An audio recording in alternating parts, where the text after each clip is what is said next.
જિલ્લાના અંતરિયાળ વિસ્તારોમાં બસની અપૂરતી સુવિધા છે। લોકો ઘેટા બકરાની જેમ બસમાં મુસાફરી કરવા મજબૂર છે। અંતરિયાળ વિસ્તારોમાંથી શાળાએ જતા વિદ્યાર્થીઓને પારાવાર હાલાકી પડી રહી છે। કલાકો સુધી બસની રાહ જોયા બાદ અંદર ઘૂસવાની પણ જગ્યા નથી। પાવી જેતપુરના કુંડલ બાર ડુંગરવાડ જતા વિદ્યાર્થીઓને મુશ્કેલી પડે છે। જાગૃત નાગરિકે વિડીયો ઉતારીને વાયરલ કર્યું છે। એક બસમાં 115 થી વધુ મુસાફરો હોવાનો દાવો કરાયો છે। હવે ભીડના લીધે કોઈ દુર્ઘટના સર્જાય તો જવાબદારી કોની, તે સૌથી મોટો અહીંયા સવાલ થાય છે।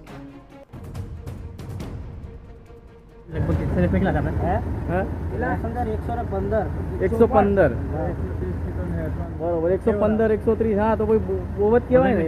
ડેપો મેં તને વાત કર્યો। હા સારું સારું કાકા તમારે જવાનું છે? હવે મેર તો પડે નહીં તમારો તો શું કરશો?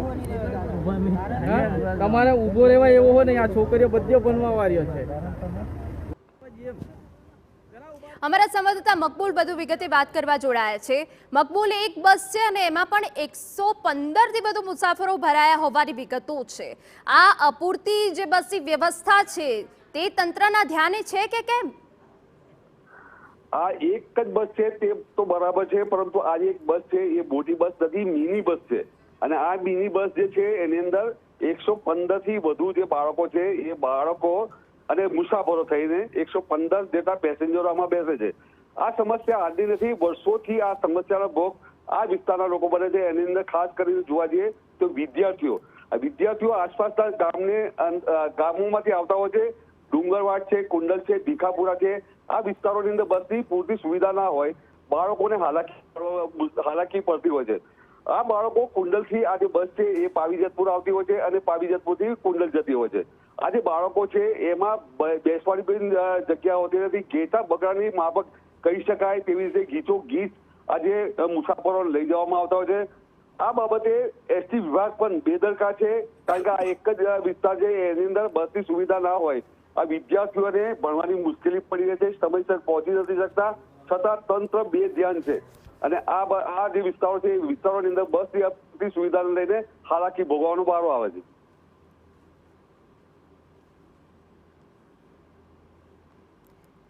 ધારાસભ્ય રાજેન્દ્ર રાઠવા આપણી સાથે જોડાઈ ગયા છે। રાજેન્દ્રભાઈ, ઘણા સમયથી આ વિસ્તારમાં બસની કોઈ જ વ્યવસ્થા નથી, કેમ? ના, બસની વ્યવસ્થા તો છે। કોક એવું સ્થળ હશે કે જ્યાં ના હોય, બાકી અમારી કુંડલ ને આ બધા ગામોની અંદર બસ જે વિદ્યાર્થીઓ માટે ચાલે જ છે। પણ અત્યારે જે આ પેલો ડાયવર્ઝન છે એ ભારત નદીના પુલ તૂટી જવાના કારણે આપણે જ્યાં છે એમાં થોડા રૂટમાં ક્યાંક ફેરફારો થયા હશે, બાકી બસ જ નથી એવું મારા ધ્યાન પર કોઈ આવ્યું નથી। તો પછી એક બસમાં 115 મુસાફરો કેમ ભરવામાં આવ્યા? જો બસની કોઈ જ અવ્યવસ્થા નથી તો કયા ગામે એવું બન્યું?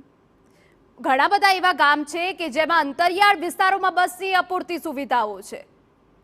એ તો વિદ્યાર્થીઓની સાથે બીજા ઘણા ગામ લોકો કે અન્ય પેસેન્જરો પણ બેસતા હોય એવું બને છે। એક મીઠી બોર વાળા ગામોમાંથી એક બસ આવી હતી 10 દિવસ પહેલાનો આ બનાવ એક બનેલો, એમાં આટલા 100 જેટલા પેસેન્જરો થઈ ગયા હતા વિદ્યાર્થીઓ સાથે।